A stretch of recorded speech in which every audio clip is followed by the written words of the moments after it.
Assalamu alaikum wa rahmatullahi wa barakatuh. So, you are interested to learn Quranic Arabic. I want to talk to you about how long it takes to master enough Arabic to be able to understand the Quran, and what are the best books and the best resources to learn Quranic Arabic, and what is the best method in general. Now, I'm going to give you a very straightforward, clear-cut methodology that will help you learn Arabic, Quranic Arabic, very fast, inshallah.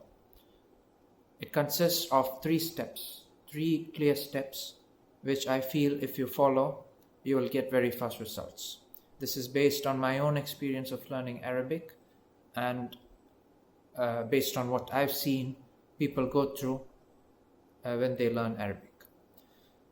Before that, I want to talk to you about how long it really takes for someone to grasp enough Arabic to understand the Quran, and how long it takes for someone to actually really master the language. Now, if you're talking about mastering the Arabic language, I would say that is something that is very difficult. I say this because, Arabic is not like the other languages. Even most native Arabs, they make mistakes when they speak Fusha, especially with the i'rab. I'rab is the word endings in Arabic. It's very rare for us to find someone, an Arab, a native Arab, who speaks perfect Fusha with the perfect i'rab. Even a lot of scholars, they make mistakes with i'rab. It's very rare that you find a person who speaks without any mistakes when he speaks Fusha. Now, one of the reasons for this is, the Quraysh in the time of the Prophet ﷺ, it was their language. They used to speak Fusha beautifully. But then when other languages started to influence the Arabic language, it started to lose its purity. And then people started making these mistakes. But alhamdulillah, the written language, the written Arabic, has been preserved till today. Because we have the Quran. The Quran is preserved. And we have all these classical texts that we still read today, we study today. And the written Arabic is remarkably similar to the Arabic that we had back then.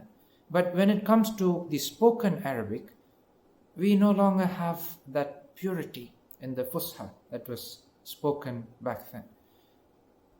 So it is very hard to, find someone who speaks perfect Fusha.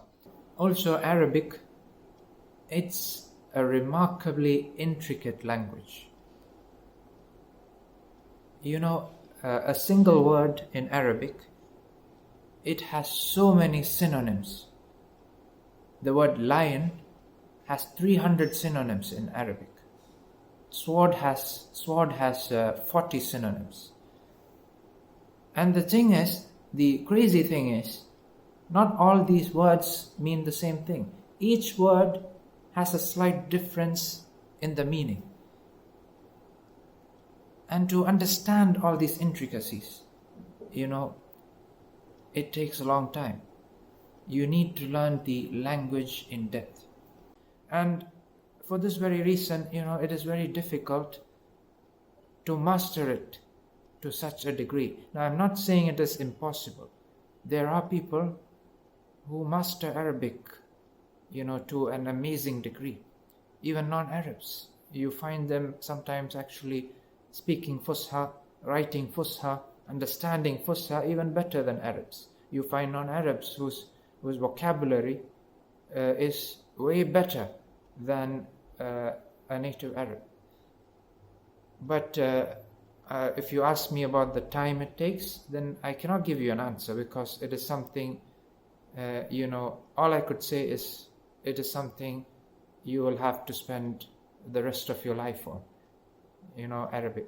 Because the reason I want to talk about this is because today we have all these apps which claim to teach the Arabic. You just have to spend 10 minutes every day and you can learn Quranic Arabic. You can start understanding the Quran all of a sudden. There are these intensive programs which claim to teach Arabic in 3 months. A lot of these apps and these programs, they are brilliant, as a start. They give you a strong basis. They give you a good start. They have a very scientific, innovative methodology of teaching. It can be very beneficial, inshallah. But you need to remember that it is only a start. The problem is, some people, they have this basic understanding of Arabic and they think they really understand the Quran. The Arabs in the time of the Prophet ﷺ, the Quraysh, those who did not believe in the Quran, they would, when they listened to the Quran, they would put their fingers in their ears and they used to say, this is magic. If you listen to it, you might believe in it. This is the power that the Quran had on them. And this is because it was revealed in their language and they could understand it to such a degree. Now, if you want to see this beauty and this power of the Quran, your level of fusha, your level of understanding, your level of mastery over the Arabic language should move closer to the level of the Quraysh. The closer you move to that level, the more you start seeing the beauty of the Quran, the power of the Quran. So to master the Arabic language, it is something you need to keep working at for the rest of your life.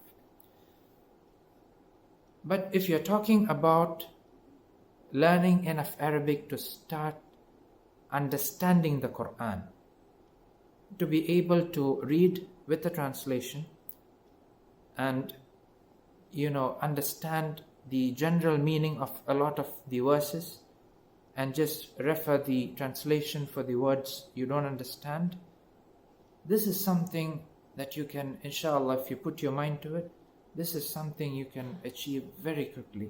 This is not hard at all. Okay, now I'll give you the methodology. The first step I have for you is that you learn relevant words. You focus on words that are actually relevant to you. What this means is that if you are learning Arabic to understand the Quran, you need to focus on words that are actually used in the Quran. Or if you're learning Arabic to understand the books of Hadith, you need to learn words which are relevant to those books. A lot of Arabic books which are aimed at beginners, the problem with them is that they teach so many words that have nothing to do with the Quran.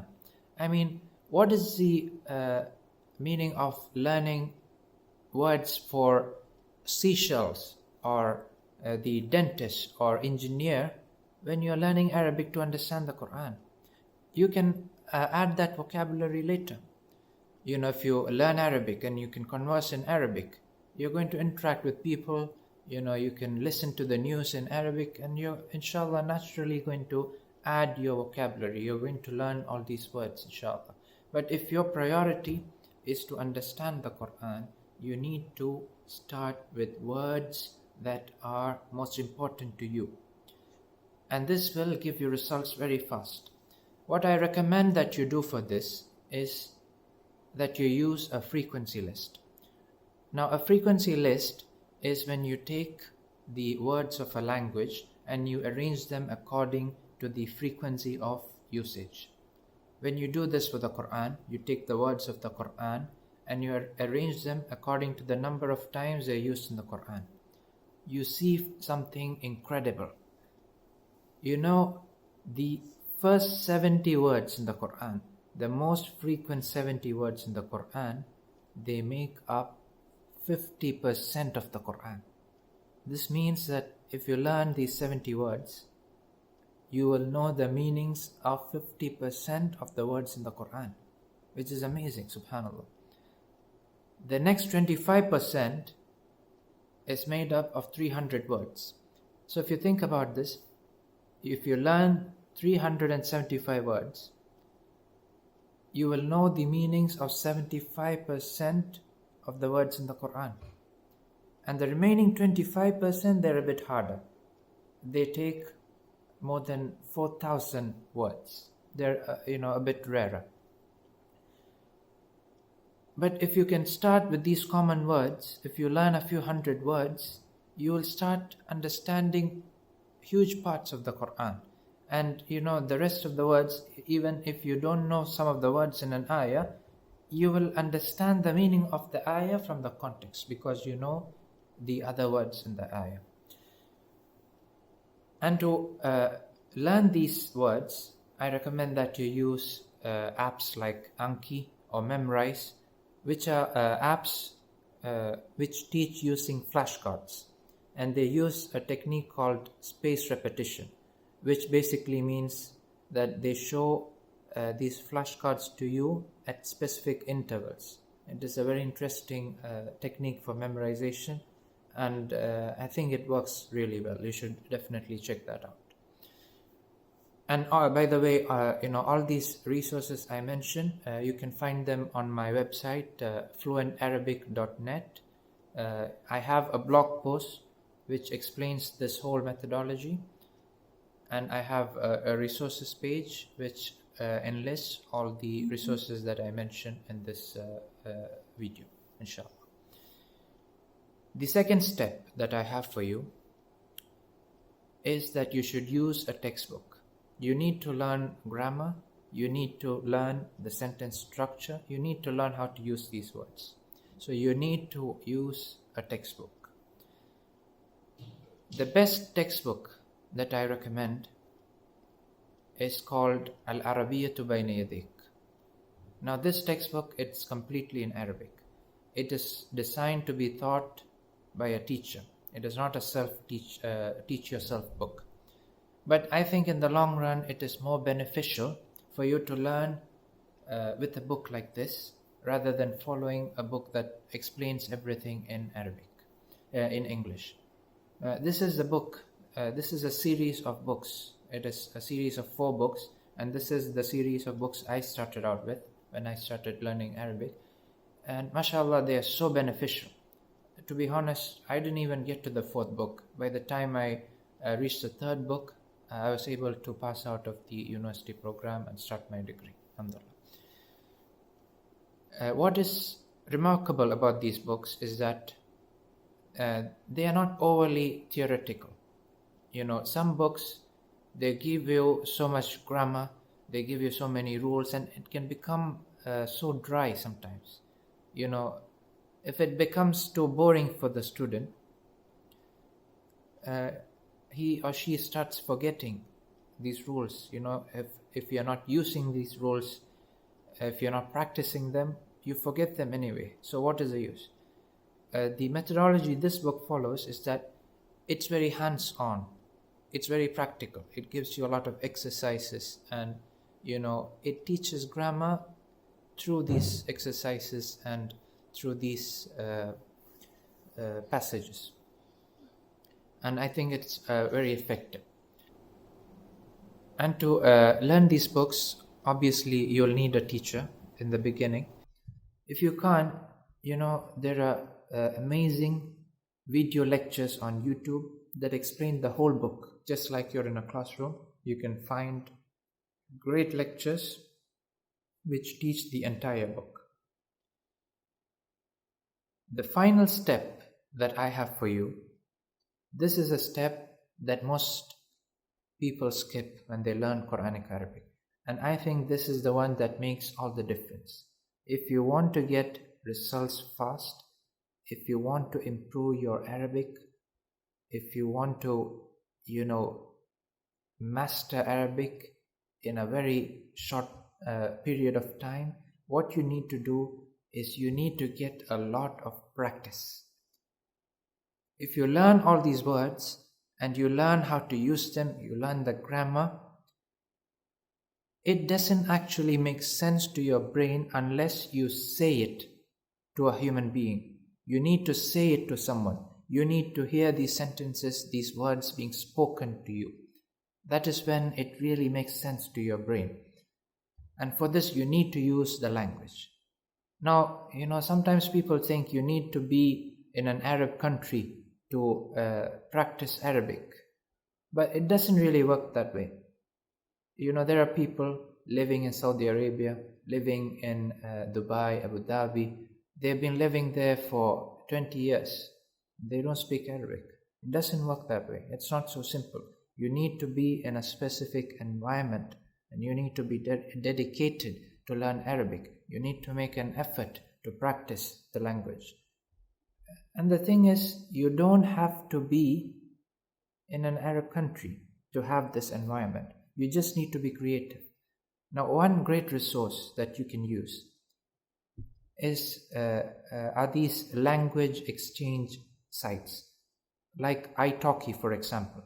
The concept of these sites is that you can find a native Arabic speaker on one of these sites, and they'll teach you Arabic, and in exchange you can teach them English or your native language.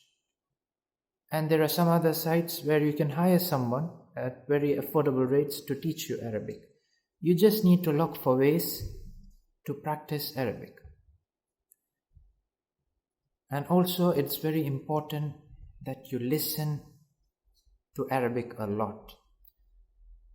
When you spend a lot of time learning grammar, you feel tired, you can't take anymore, just listen to lectures, just listen to programs in Arabic. If you can't understand, just listen to the sounds, and your brain will inshallah get used to the language, and it will make these connections, and the language is going to become easier and easier for you. So these are the steps I have for you, and I hope that it will give some benefit to you. I want to know what you think. Please share that with me in the comment section below, and do share your experience with Arabic as well. Until next time, Jazakumullahu khairan. Assalamu alaikum wa rahmatullahi wa barakatuh.